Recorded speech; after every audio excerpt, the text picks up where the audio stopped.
Okay, so good afternoon. Uh, Start tayo ng new lesson, no? But before that, let's have a short recap, no, sa module 2 and 3. So first, the module 2, so entrepreneurial mindset. So ano nga ba ito? No, so hindi lang ito about sa pagiging business owner, no? Ito yung isang way ng pag-isip kung saan, no, marunong tayong makakita ng opportunities, no, maging creative sa pag-solve ng mga problems and also maging ready tayo na matuto, no, sa mga pagkakamali and gumawa ng value para sa mga tao. So include din natin na yung mga successful entrepreneurs, no, yung may mga characteristics, no, like pagiging creative, confident, persistence, resilient, and goal-oriented. So, hindi sila agad sumusuko, no, kapag may problema. So, instead, no, ginagawa nila yung chance, no, ginagawa nila yung opportunity, no, para matuto and mag-improve and i-develop or kung ano man yung product or services na ino-offer nila. And remember yung process, so the problem, the opportunity, the idea, the action, and learn and improve. So means, no, halos lahat ng successful na business, no, nagsisimula sa isang problem na gusto nila masolusyonan. And next, so the growth mindset and fixed mindset. So yung mga taong may growth mindset, ito yung may mga beliefs, no, na kaya nilang matuto and mag-improve. So, hindi sila natatakot na magkamali dahil alam nilang part yun ng learning process. Then, pagkatapos naman, no, doon tayo sa module 3, which is the innovation and the ideas. So, ano ba yung sinasabi natin idea? So, ito yung unang naiisip natin na solusyon or concept, no, para masolusyonan yung isang problem or matugunan, no, yung pangangailangan or yung needs. So, remember, no, hindi sapat na may idea lang. No, kailangan maging innovation yon. So, ang innovation, no, yung kapag may idea, no, nagiging kapakipakinabang siya, naging useful. And also, nagbibigay rin siya ng value sa mga tao. So, hindi ibig sabihin ng innovation, no, laging bagong invention.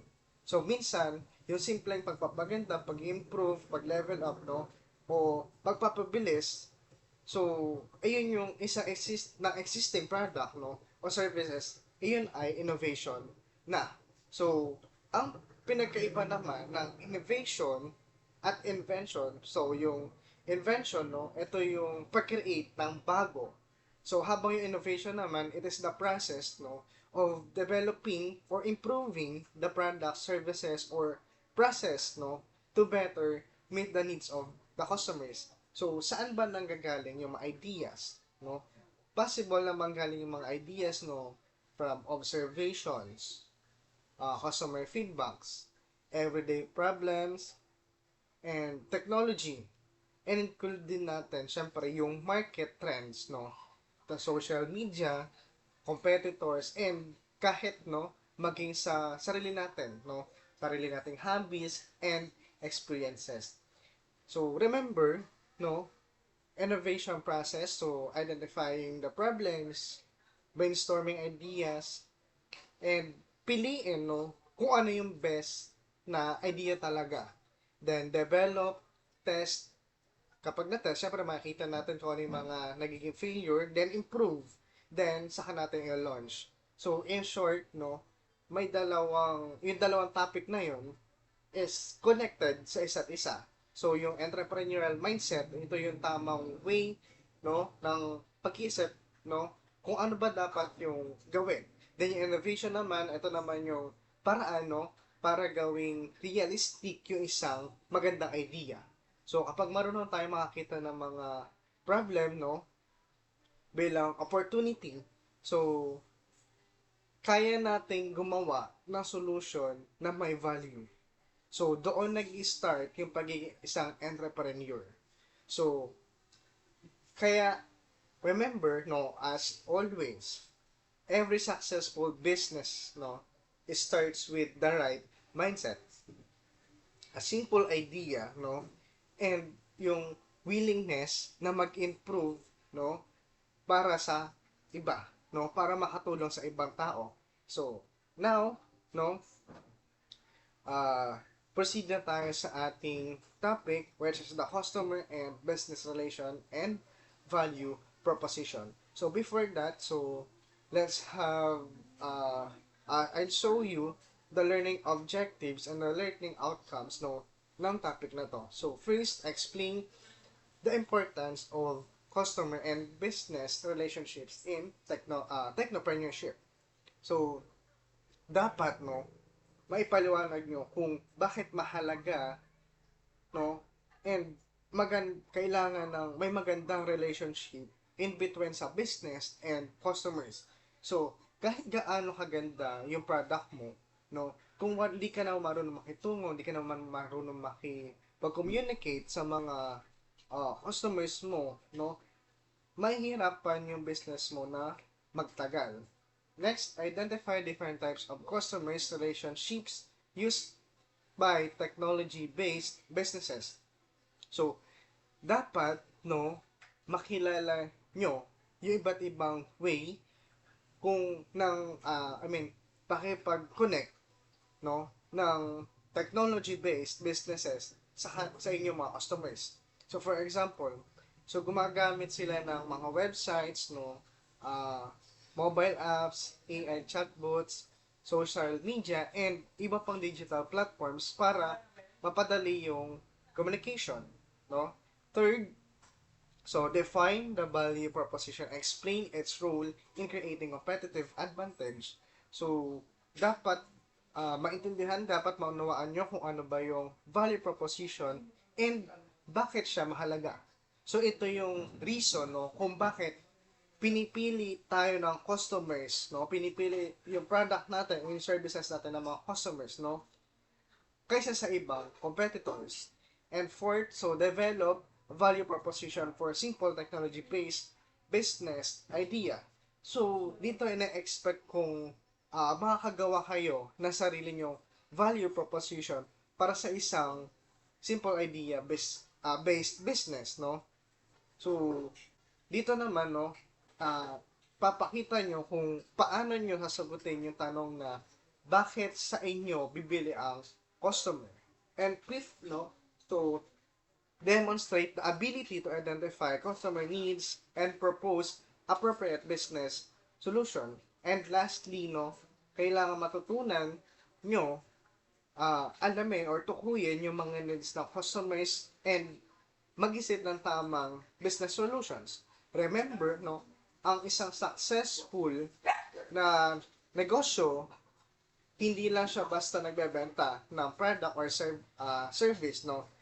So, ang mas importante is yung nakasolve siya ng totoong problem ng customers. Okay? So, at the end of this lesson, no, hindi lang natin mahalaman yung mga concept, no? Mas importante rin na matutunan natin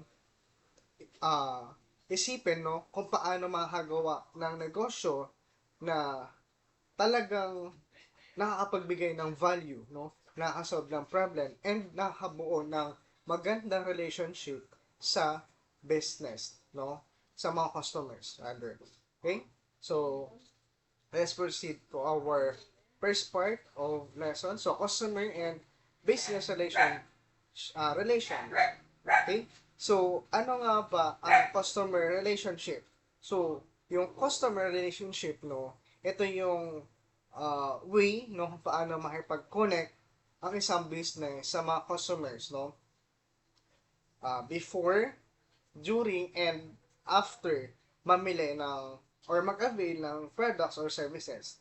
So, hindi natatapos yung isang relation, hindi ito yung nasabi natin na LOVE, na relationship. So, ito yung relationship na in between ng business and ng customers, no? Kumbaga kung papaano natin sila ingatan, no? Papaano natin sila i-provide yung mga needs nila, no, as customer. Okay?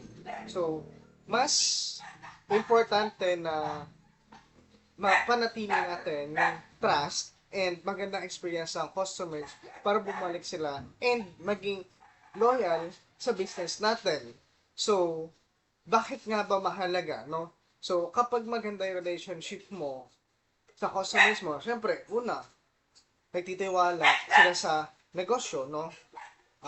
Masasatisfied sila sa product or services.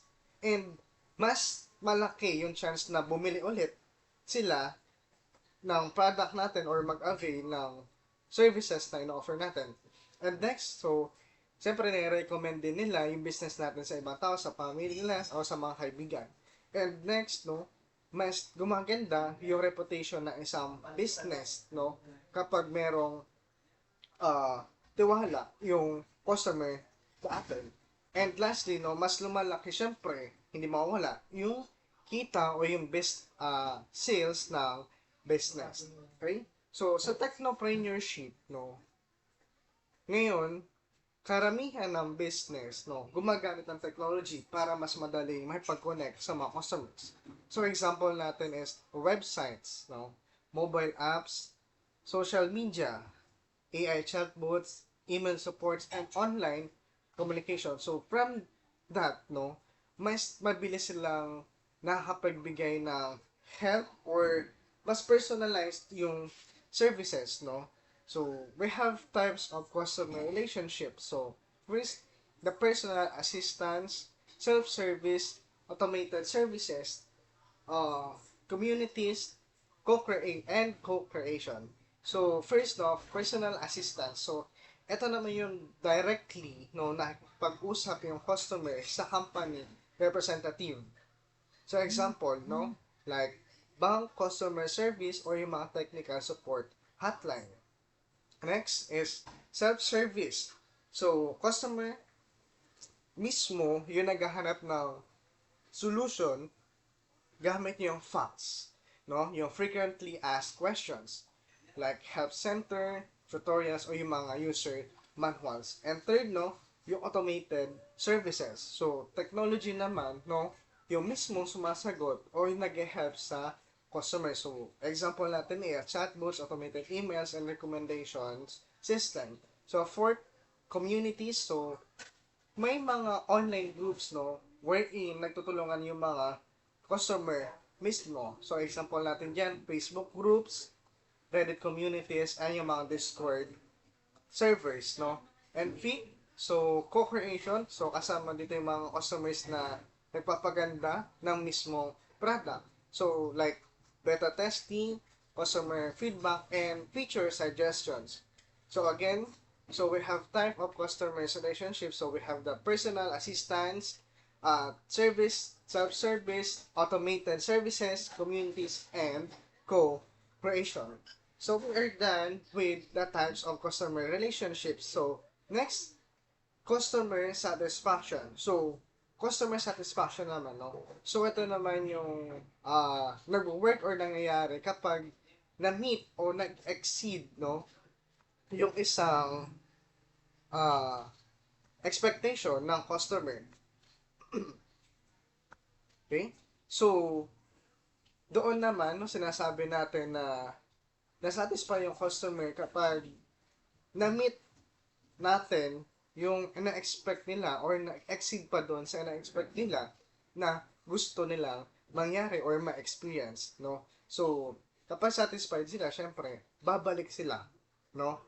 I-recommend nila yung business sa ibang tao, magbibigay sila ng positive reviews, and magiging loyal customers din sila. So, paano ba natin nasasabi, no, na loyal na isang customer?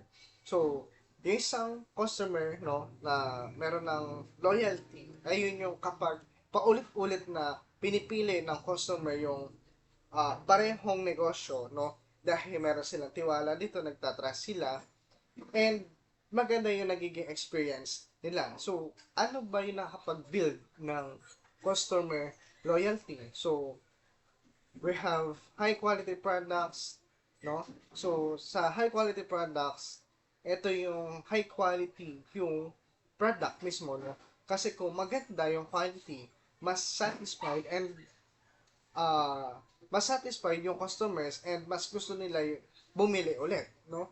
Next one is the excellence customer service, no? Customer service, ito naman yung product, yung uh, yung product, no, ang binibili ng customer. So, I mean, hindi lang product ang binibili ng customer, no, pati rin yung experience sa business or sa negosyo. So, kapag mababait, no, yung mga staff, accommodating yung staff, mas nagiging loyal sila. And third, so fast response. So, walang customers ang gustong maghintay na matagal, no? Lalo na kung may concern or tanong sila, no? So, kapag mabilis kang sumagot, no, mas na-appreciate ka nila. Next, so, honest communication. So, importante no, yung pagiging tapat ng mga customers, no? For example, kung delayed yung order, sasabihin agad yung totoo kaysa magbigay ng maling information.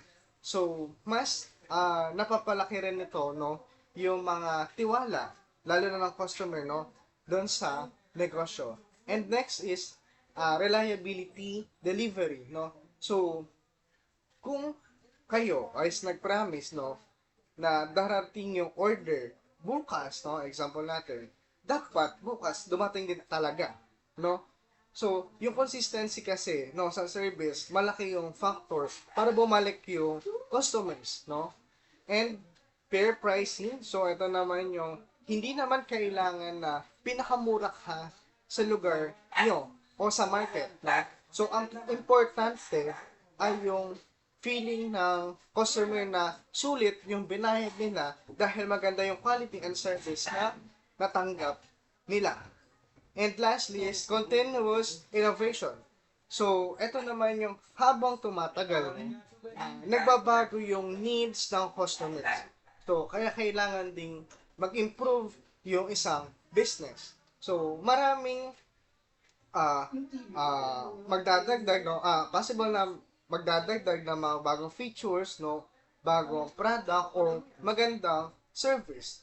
So, kapag nakikita ng customers kasi na continuous yung improvement, no, syempre malaki rin yung chance na magstay sila as loyal customer, no, dahil nakikita nila yung may improvement, may development, no, or hindi na nag-stay or naging stagnant doon sa isang kung ano yung in-open or in-offer nila before, no, kundi mas nile-level up pa nila or kung ano yung ina-expect ng mga tao doon sa business nila.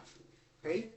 And next is part 2, so value proposition. Ito naman yung value proposition, no?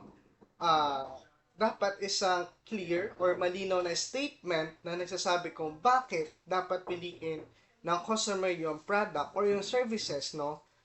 Kaysa sa ibang competitors mo. So, in short, sinasagot yung tanong na bakit sa'yo bibili, no? So, example na lang natin, no? So, milk tea shop, online food delivery, AI study planner, and coffee shop, no? So, first, milk tea shop, no? Example natin, isipin natin na may milk tea shop, no? Sa tabi ng school. Pero, pareho silang nagbebenta ng milk tea. So, milk tea shop nga ang in-offer, di ba? So, bakit kaya sa shop A, bibili yung customer instead na sa shop B? Okay, ganito, no?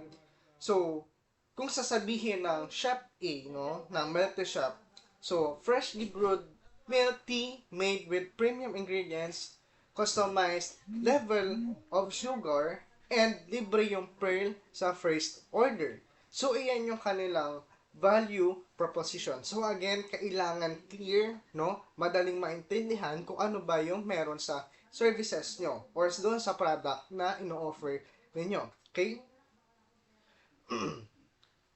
So, again, no? Ibig sabihin, may dahilan din, no? Kung bakit sila ang pipili ng customer. Kasi nga, hindi lang may milk tea sila, no? Kundi may unique sila kasi ino-offer. Okay? So, next, so online food delivery. So, doon naman tayo sa mga problem. So, customer problem, no? So, gutom ka pero ayaw mo lumabas ng bahay. So, the value proposition of customer problem, no?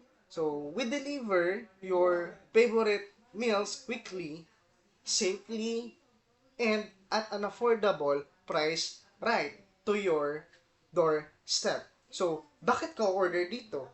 No? So, kasi mabilis ang delivery, no? Mas convenient, and hindi mo na kailangan lumabas. Iyan yung dahilan kung bakit pipiliin sila ng mga customers. Okay? And next, so AI study planner. So, customer problem naman, no? So, maraming student yung nakalimot sa assignments nila or deadlines, no?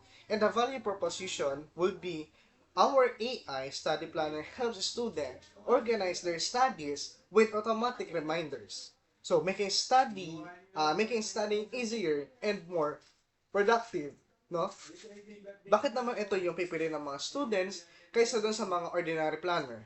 So, kasi nga, automatic na silang nare-remind ng app, no? Mas madali sila na organized and naka-schedule din sila. And lastly, example is coffee shop, no? So, scenario, may dalawang coffee shop, no? So, coffee shop A. So, we sell coffee.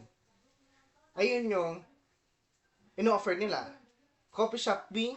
So, we serve a freshly brewed coffee made from locally sourced beans with free Wi-Fi and comfortable study space. Sorry. So, kung ikaw, no, yung customer, saan ka pupunta? Sa coffee shop A or coffee shop B? So, malamang, no, doon tayo pupunta sa coffee shop B. Bakit? So, hindi naman na kailangan tanongin, no, kung bakit. Kasi nga, hindi lang sila nagbebenta or nag-offer ng coffee. Nagbibigay rin sila ng magandang experience, and iyon yung value proposition nila. So, naiintindihan po ba ang value proposition? So, kaya remember, no, yung value proposition, hindi lang sila yung tungkol sa product, no. Ang tanong lagi ay, bakit ikaw ang pipiliin ng customer, no? Kung kaya mo sagutin yung tanong na yun, no, meron kang strong value proposition.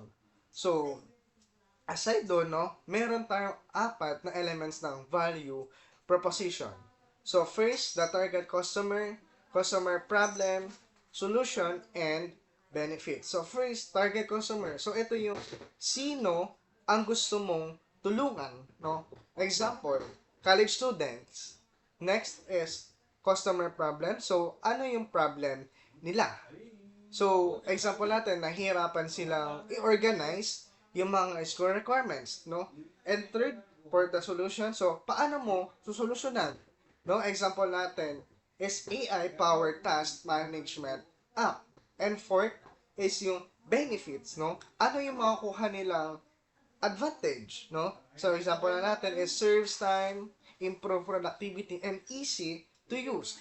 Okay? So, for the formula ng value proposition, so we have target customers, so our product or services, so it helps to solve a problem by providing unique benefit unlike, no, sa mga competitors o yung mga traditional solutions.